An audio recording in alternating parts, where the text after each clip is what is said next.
Good day, everyone. Today, our group will show you the real world and how things work inside our website.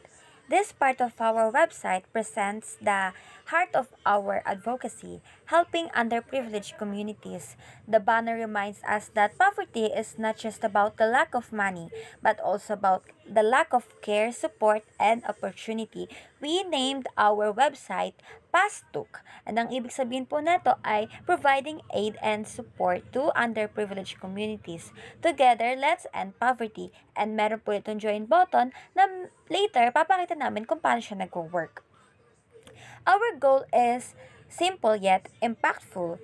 Our goal is to provide aid and support to those in need by promoting awareness, encouraging donations, and creating programs that improve access to education, food, and basic necessities. The quote from Mother Teresa inspires our vision that poverty can be fought not only with help but with compassion and unity. By joining, anyone can be part of the movement to end poverty and uplift lives. So here are some worldwide projects that have been approved by our advocacy website. Free lawyers, healthcare programs, and job training. How can you help? You can help in three meaningful ways. Donate. Every peso goes a long way in supporting food, education, and health needs. After nyo pong maklik yon, mapupunta po kayo sa projects and programs. Click to join. By clicking this button, you can volunteer and take part in the activities and programs. I-click nyo lang po yung join and dito po kakailanganin namin yung contact info nyo, kagaya ng name, email, address, phone number, and after po nun, pwede na kayo mag-submit. Click nyo lang po yung submit button. Dito po malalaman namin kung sino yung mga willing mag-participate. Tandaan, ang mga nagpa-participate po ay kailangan namin yung bukal sa kalooban nila.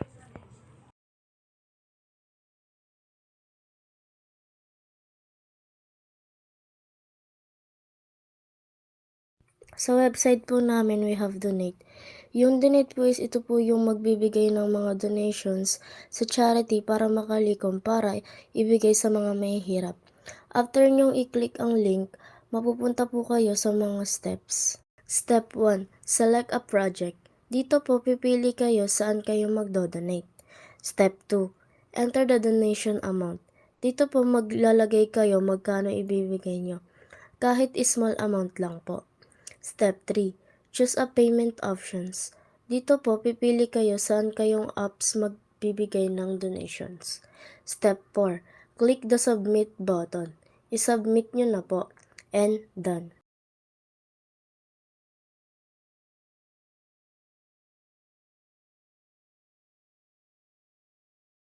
And next, volunteer. Join our programs and experience the joy of making difference in people's lives.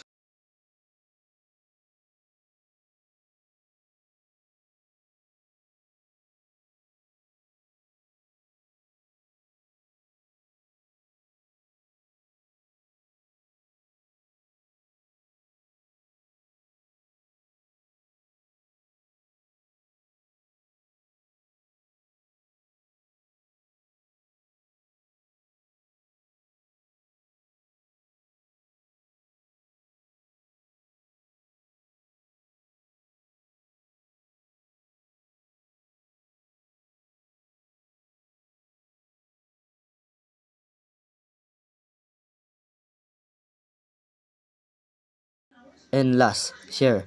Share our advocacy online and inspire others to be part of the change. Ito ay share natin para madaming tao pa ang makaalam at maraming tao ang makatulong sa ibang tao.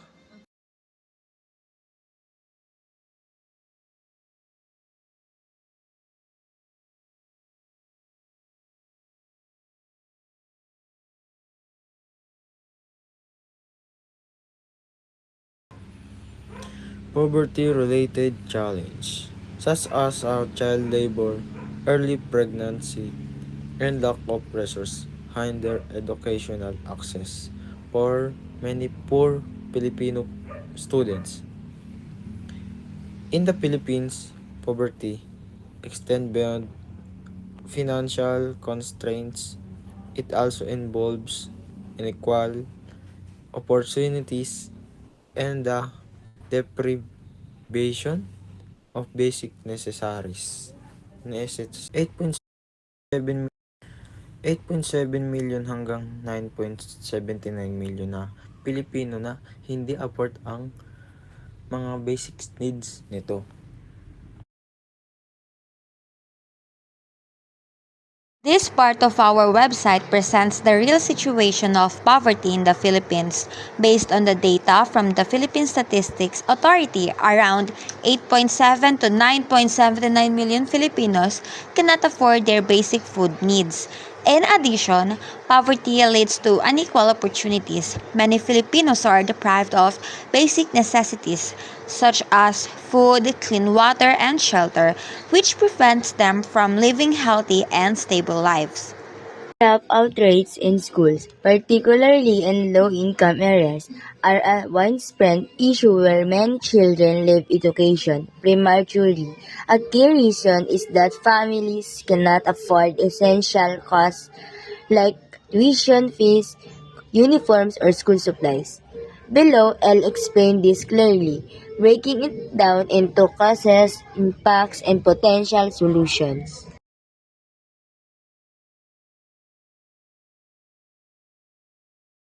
Public health crisis. So, dinagdag namin ang public health crisis information sa aming advocacy website dahil ang health ng ating kababayan na nasa lansangan ay nasa peligro. Pero sa awareness na ito, nalalaman ng mga tao ang mga problema katulad ng limited clinics at unsanitary environment upang ito ay masolusyonan kaagad. Limited access to human rights.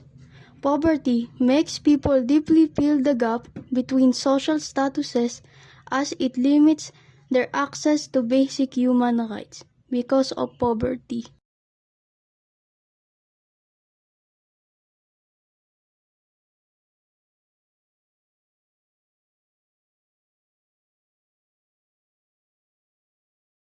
Poverty limits what people can do. It keeps children out of school, makes it hard for families to meet their daily needs, and destroys countless dreams. Our advocacy aims to create equal opportunities so that no one's future is defined by poverty.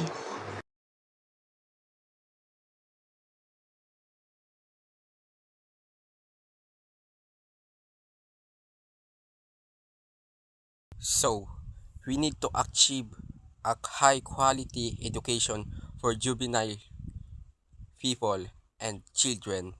Kung mas maraming tao ang makapag-aral ng maayos mula sa pagbabasa at pagsusulat hanggang sa high school, senior high, or elementary, mas gagaan ang buhay nila at mas maraming magandang oportunidad ang bubukas para sa kanila. Parang binibigyan natin sila ng susi para sa kanilang kinabukasan sa mas magandang kinabukasan nila. So, here, we need to achieve a equality for us. Ang pagtatrabaho para sa katarungan panglahi ay hindi lang tungkol sa pagpigil ng mga individual na pagkilos ng rasismo or racism. Ito ay tungkol sa pag-aayos ng buong sistema na nagiging sanhi ng racism. Ibig sabihin nito, tinitingnan natin ang pinakaugat ng racism na madalas na konektado sa mga bagay tulad ng sexism or patriarchy. Ang patriarchy ay pinaniniwalaan sa dominasyon ng mga kalalakihan upang maging pantay ang oportunidad sa pagitan ng kasarian ng babae at sa lalaki, oportunidad sa trabaho, paaralan, at sa politika. Kolonyalismo, kapag kinokontrol ng isang bansa ang isa pa, pang-aalipin at hindi patas na pamamahagi ng yaman or tinatawag nating economic inequality. Kaya inaanyayahan ko po kayo na makilahok sa aming advocacy para tulungan ang aming mga layunin sa pagkakapantay-pantay sa atin. But it's not too late. Together, we can bring back hope and change lives. Many people lack access to job opportunities, which is why we offer job training programs to increase their chances of getting employed.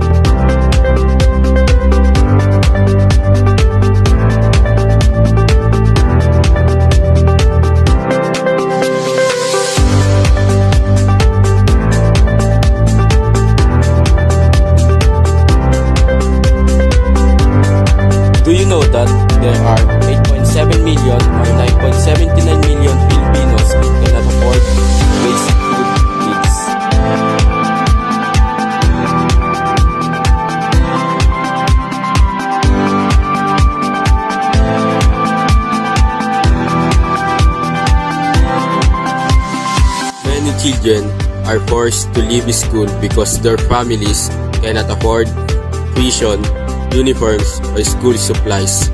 That's why we need your help. By volunteering your time or donating, you can help these children hope for a brighter future. To reduce the number of people voting for the wrong candidate, we will introduce programs. Vote wisely.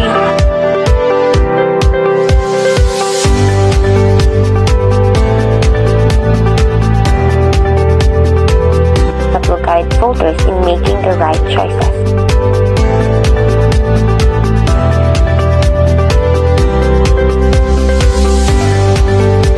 That is our goal, to lessen poverty. So, we need volunteers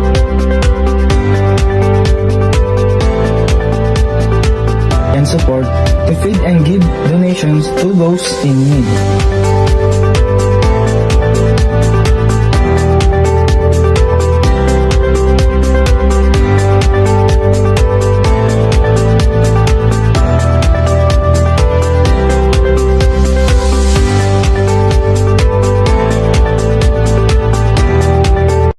Healthcare is a fundamental right, not a privilege. Providing free or low-cost medical treatment ensures that even those who cannot afford expensive healthcare can still live healthy and productive life. Importante po ang health natin. So that is why nagsama po kami ng health access and healthcare programs. Access to quality healthcare is essential for improving health outcomes and overall quality of life. Education assistance. Alam naman po natin importante ang pag-aaral. Kaya nga nasabi nila, edukasyon ang susi sa magandang buhay. Siyempre, naglagay po kami ng education assistance dito. Dito po magbibigay kami ng free tuitions or yung mga tutor. Tapos, para po hindi na nila problemahin pa yung mga gastusin nila sa paaralan at magpo-focus na lang po sa pag-aaral ng mabuti. We support local youth programs. In this program, community centers and youth programs, it offers a safe and a supportive environment for children to learn and grow. In this program, we give children a safe environment to learn and study. Job training. Teaching skills and knowledge to individuals with assistance on job training will secure higher employment rate and proper income. Dito po nahubog ang ating individual skills and knowledge. Pag tayo ay nag-apply na trabaho, madali lang tayo matanggap. And we have community pantries.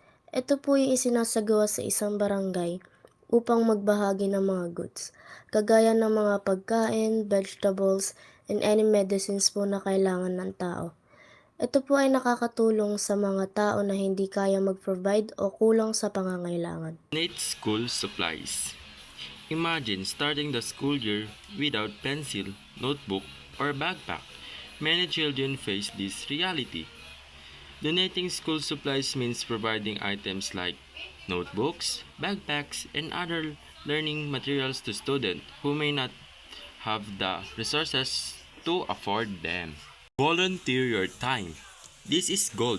Many local organizations like after-school programs or shelters rely on volunteers. Offer to tutor, read stories, or simply play games. Your presence and attention can be incredible variable. So, volunteering your time means offering your skills, energy, and attention to an organization or cause without expecting payment.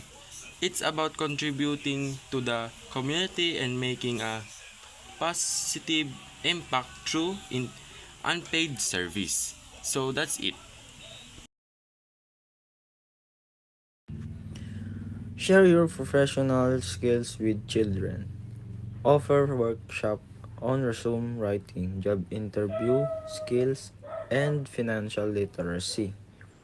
Offer skill-based workshop. Share your skills. Magturo sa mga bata ng practical lessons tulad ng resume writing, job interview tips, and financial literacy.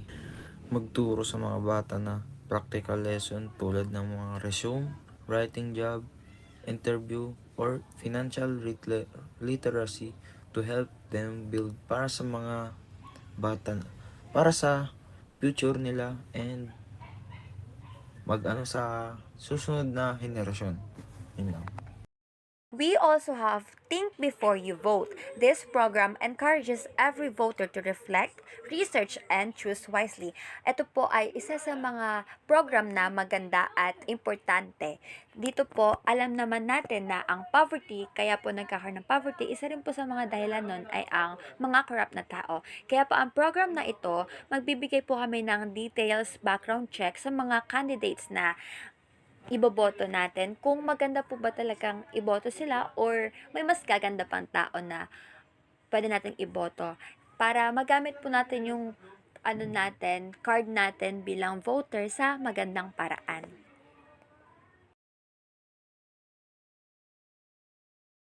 Free lawyers. Not everyone can afford to fight for the rights. So in this program, we provide free legal aid to those people in need, ensuring that everyone is equal, regardless of your financial status, if you are rich or poor. He has access to justice and fair representation system. Thank you for listening. Ito po yung Gmail account namin, phone number, and YouTube.